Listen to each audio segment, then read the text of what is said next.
Versus. The Dakar is a competition that pits machines against the elements. Man builds the latest high-tech laden machines, fully tricked out for high-performance navigation and transportation. Mother Nature is old school. Given the home field advantage in the heart of a mighty desert, she competes with such simple, time-tested elements such as sand and wind. As the first week of action draws to a close, you'd have to credit Mother Nature for showing some exceptional defense. Dakar!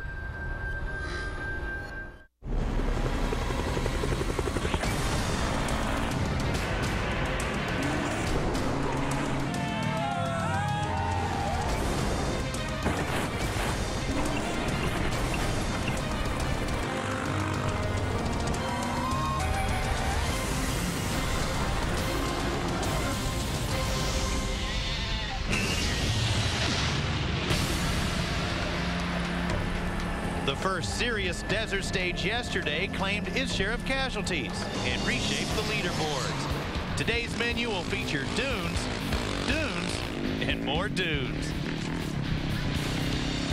Hi again, everyone. I'm Robbie Floyd. Welcome back to our continuing exclusive same-day coverage of Dakar 2011 on Versus. After the early stages more or less followed a predictable script, we had a pair of new stage winners yesterday. Paul Goncalves in the bikes and Stefan Peterhansel in the cars, making it an unusual BMW sweep. In the process, the overall standings also tightened up, and that should make for a memorable Stage 6 today. The racers will have 275 more miles in their continuing exploration of the Atacama Desert. First, they'll go south to enjoy another taste of the Salar Grande before heading north toward Arica, the last town before the Peruvian border. Along the way, they'll be treated to a series of ever larger dunes, and in between them, they'll encounter inevitable patches of fesh, or guadal as they're known in this part of the world. But before we move on out of Iquique, let's check in with our Versus Dakar teammate, Ines Sainz, who has some fun in the sun planned for today. Ines? Thanks, Robbie, and I'm so happy this morning because I'm going to do something really different. As you look, this is a beautiful beach of Iquique, but I need to find another one to land because I'm going to paragliding. It's going to be amazing, and I'm going to show you later. Gracias, Ines. We'll look forward to your report a bit later. Up next, after his scintillating second place yesterday, will Chile's own Francisco Lopez Contardo bring his countrymen a stage victory? We'll send the bikes into the dunes when Dakar 2011 continues on Versus.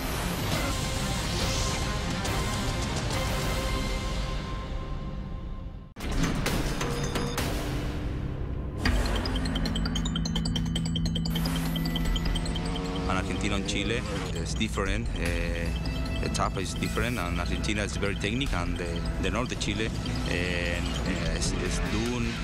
Navigation is very important, and my country is una motivation every day. Every people in the dune, in the street is motivation incredible. And we'll see how Chaleco can use this motivation to his advantage. So far through 5 stages, the Chilean is third in the overall standings, behind Mark Coma and defending champion Cyril Dupre. Stage 6, 275 miles, got underway shortly after daybreak in the desert. Portugal's Paulo Goncalves, winner of yesterday's Stage 5 with his BMW, opened the road first. But he would struggle today. By checkpoint 1, he'd already dropped 10 minutes, and he looked lost as he crossed paths with BMW teammate Frans Verhoeven.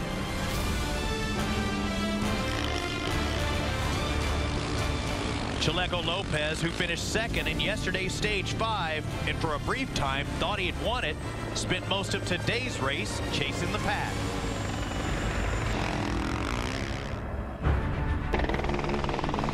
Mark Coma, the overall leader, overcame a painful spill yesterday to finish 4th. Today, he struggled with the dunes and with his navigation.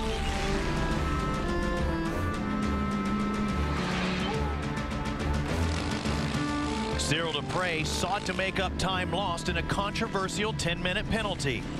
Dupre told Argonaut Bauer that he's not sure he deserved it, but now he has to accept it and move on.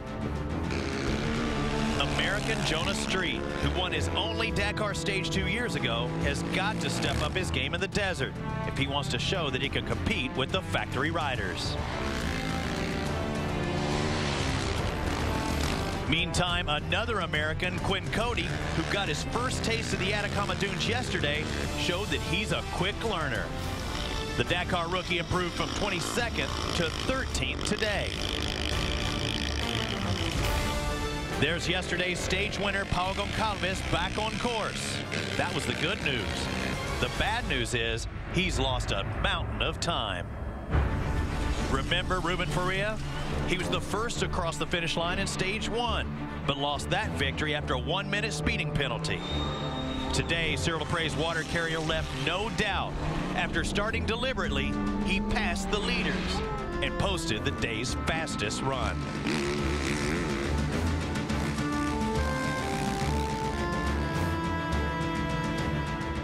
Another Portuguese rider, Elder Rodriguez, who started the day 5th overall, was leading by almost 2 minutes after the first 100 miles.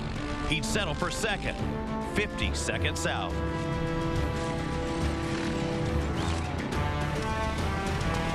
Cyril Dupre took third, 4 minutes behind his domestique, Ruben Faria. Mark Coma, despite a difficult day, mustered a 4th place showing and still leads Dupre by 8 minutes overall.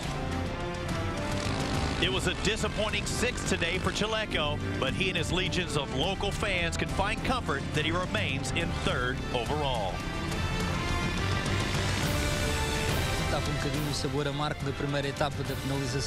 Very tough stage, very long and bumpy.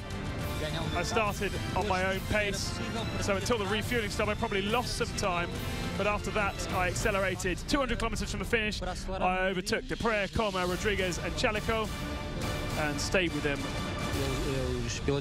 Portugal, home of legendary navigators, finishes 1-2 with Faria and Rodriguez. Mark Coma had a very good reason for the time he lost today. Well, if I should tell you the truth, because of my crash of yesterday, this morning I wasn't really sure if I can give it 100%, if I'm on top of my capacity, and if I could ride on my usual level.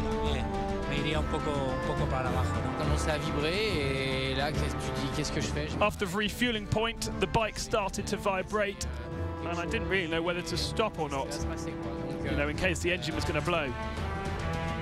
I slowed down a bit, and in the end I finished at the same time as the others, so honestly it's a miracle that I actually finished today. But on the leaderboard, Dupre's persistence paid off as he cut Coma's overall lead by 1.5 minutes today. As for the Americans, Jonas Street climbs to 7th, while Quinn Cody is now 12th.